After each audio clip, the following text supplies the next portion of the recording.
ఇప్పటికే Google pay అందిస్తున్న UPI circle ఫీచర్ను ప్రముఖ ఫిన్టెక్ సంస్థ ఫోన్ పే కూడా అందుబాటులోకి తెచ్చింది.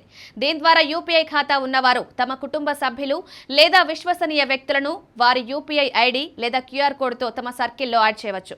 ఒక ప్రైమరీ యూజర్ గరిష్టంగా 5 సెకండరీ యూజర్లను ఆ సర్కిల్లో ఉంచుకునే అవకాశం ఉంది.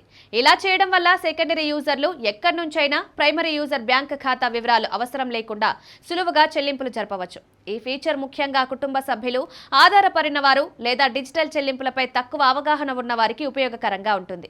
ఇక్కడ ఒకటే బ్యాంక్ అకౌంట్ ఉంటే సరిపోతుంది, మిగతా వారికి అవసరం లేదు. అయితే సెకండరీ యూజర్ చేసే ప్రతి చెల్లింపు అభ్యర్థనను ప్రైమరీ యూజర్ సమీక్షించగలరు, ఖర్చులను ట్రాక్ చేయగలరు, ఇంకా అవసరమైతే వారి యాక్సెస్ను తొలగించగలరు. అంటే వినియోగంపై పూర్తి నియంత్రణ ప్రైమరీ యూజర్కు ఉంటుంది. ముందుగా మీ ఫోన్పే యాప్ను తెరవండి. హోమ్ స్క్రీన్లో కొంచెం క్రిందకు స్క్రోల్ చేస్తే మేనేజ్ పేమెంట్స్ విభాగంలో యూపీఐ సర్కిల్ ఆప్షన్ కనిపిస్తుంది. దాన్ని ఎంచుకోండి. తర్వాత సెకండరీ కాంటాక్ట్ ఆప్షన్ కింద ఇన్వైట్ రిక్వెస్టర్ పై క్లిక్ చేయండి. మీరు సెకండరీ యూజర్ను వారి యూపీఐ ఐడిని నమోదు చేయడం ద్వారా లేదా వారి క్యూఆర్ కోడ్ను స్కాన్ చేయడం ద్వారా ఆహ్వానించవచ్చు. మీరు పంపిన ఆహ్వానాన్ని సెకండరీ యూజర్ వారి ఫోన్పే యాప్లో అంగీకరించాలి.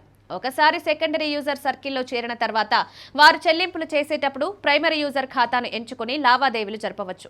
PhonePe chief business officer Sonika Chandra మాట్లాడుతూ, యూపీఐ సర్కిల్ అనేది డిజిటల్ చెల్లింపుల సౌలభ్యాన్ని తక్కువ బ్యాంకింగ్ సేవలు అందుబాటులో ఉన్న వారికి, ఈ వ్యవస్థకు కొత్తగా వచ్చిన వారికి విస్తరించడానికి ఒక ముఖ్యమైన ముందడుగు.